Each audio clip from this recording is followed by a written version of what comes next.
Hey everybody, and welcome back to Ducks and Download. So in this episode, I wanted to go over a few of my favorite things, why they're my favorite, and just allow myself to get lost in my favorite parts of Star Wars. So to begin, this will be a two-part video.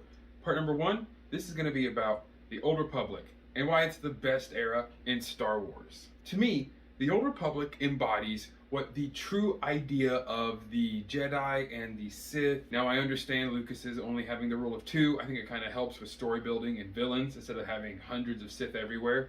And of course, the Old Republic was written way after the original trilogy was put into the movie theaters. But all that time and all the fans who have been writing for the Old Republic have just made it that much more crisp and glorious. Having the thousands of Jedi and Sith constantly at war with one another, expanding over the entire galaxy as the Jedi go to explore Outer Rim and Mid-Rim territories, and the Sith try to hold their Outer Rim empire away from Republic clutches. These also show much more of the gray area that is the dark side and the light side, where a lot more of the Jedi can become more war-ready and far more obsessed with slaughtering and eradicating the darkness, becoming part of the darkness itself. And a lot of the Sith, on the other hand, those dark side users, can come to see that balance to a degree must be obtained to actually survive in using the Force. Purely diving into the dark side corrupts your body to a point where if you don't consume others' life force, it will consume you. So you really do need to have some sense of harmony with the light side as well.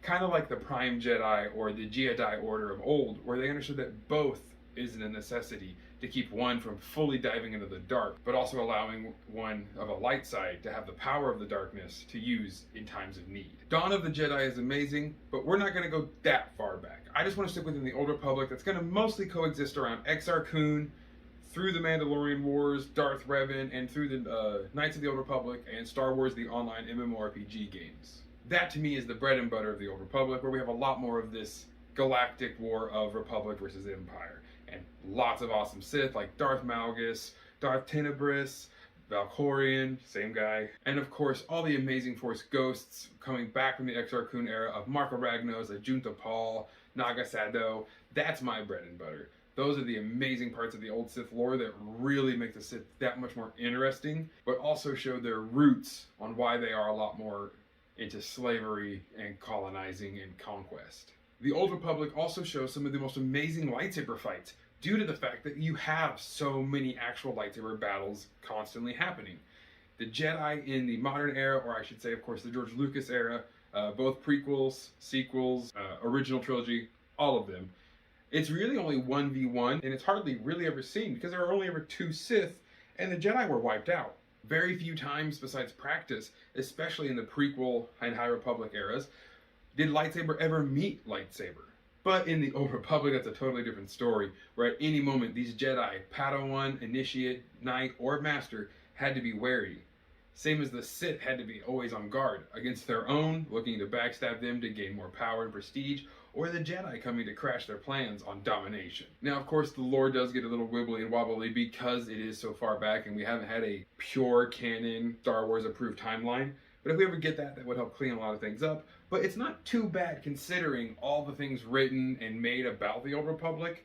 They do actually flow in a really well similarity. The books are amazing, and I highly suggest the Old Republic books if you like the Old Republic video games. I think Darth Malgus is an amazing character, kind of like an early Darth Bane. He has that same idea that the Sith Empire is not what it really is, and that a lot of weakness and odd choices are made for a political reason instead of just following the dark side of the Force, much like a lot of Jedi think with the light side of the Force. Old Republic is filled with both of those extremists and, or should we say, way seekers as they would come to be known in the Jedi Order, those who think they should follow the Force far more than anything the Republic puts as law or that the Senate deems necessary. They should only do what the will of the Force tells them. And as the Force is, of course, this strange connection of life and death, it's telling the Sith to conquer and destroy and take what is theirs as they wield the Force as their weapon, versus the Jedi who are trying to protect, create peace and harmony while existing within a balance to the Force itself.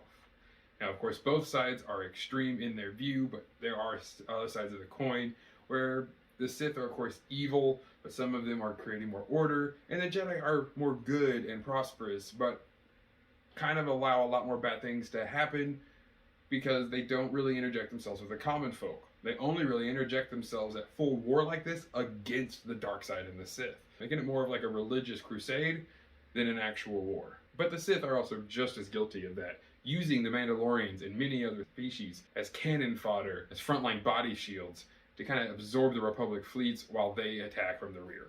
The Old Republic is full of beautiful ship battles, lots of planetary conquest between Duxin and Onderon, from Freedom Nad, who successfully conquers Onderon, to Exar Kun, who attempts to with Mandalore the Ultimate and fails. There are so many amazing stories in the Old Republic, and I cannot recommend it enough. It's an absolutely amazing era with absolutely amazing stories.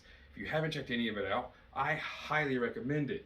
But make sure that you like, comment, and subscribe, because I have plenty of videos on Old Republic and will be making plenty more, based on the comics, games, and otherwise. I also stream KOTOR from time to time on TikTok and Twitch. So back to the main subject. Watch the cinematics for the Old Republic video games. To me, if they made a show of that, it would destroy the others. The fights are better than the prequels, the emotion and the writing is sometimes better than the original, and the new characters and the refreshing amount of stories that you can tell make it a little easier than the sequels to write for, because it's so open. You have no constraints. Writing for the Old Republic is like the dark side itself. You break your chains and become free. It's tragic what happened to the Sith Empire, of course after the Brotherhood of Darkness, Darth Bane creating the Rule of Two, and then the moronic Rule of Two being carried out for 1,000 years or so. But the Jedi Order changed much as well. During the Old Republic, this is much more of a war period, so they're far more aggressive, and a lot of them are far more almost dark side skirting than they ever were in the Clone Wars saga. There's a lot of very, very mean, very unforgiving Jedi, because they are full Forge warriors. They are only meant to kill Sith and to take them down to protect the lives of those behind them. Some of them take it very seriously, some of them understand that the Force still must be had, and the light side is of course harmony and peace. Others just don't get that. And it helps a lot of them fall to the Sith. So there's a lot of back and forth with Sith corrupting Jedi and Jedi saving Sith. Beautiful stories about redemption or about revenge. Not to mention the artifacts, from vibro swords to old holdout blasters, shock batons used by the Volker gangs, like things that never exist anymore that you don't really see that much. The vibro swords are a big one, of course. Swords imbued with a metal that can resist lightsabers, and if you're a Jedi or a Sith of the really ancient period, they would have imbued them with the Force. Now, of course, this is more back into the dawn of the Jedi period. They would get away from the vibro weapons and get away from these Force-imbued swords. Of course, now the lightsaber is the #1 weapon for Jedi and Sith. They are in full gear, making up all kinds of amazing fighting styles, stances, and armaments. We, of course, have long two-handed sabers, short one-handed sabers. Exar Kun invented the dual-sided saber pretty much, so that's one of his biggest things. The Sith use a lot more of those than Jedi, as it is a more aggressive weapon. Dual wielding, all Shoto blades, so many amazing things that are really brought into this because of all the war though. It's perfect for the Sith, helping them strive, and those numbers help drive more people into the Sith. As long as the Sith is getting constant reinforcement, then the fact that they are killing each other almost every other day kind of evens itself out to make the strongest actually rise to the top. Now, that's not always the case.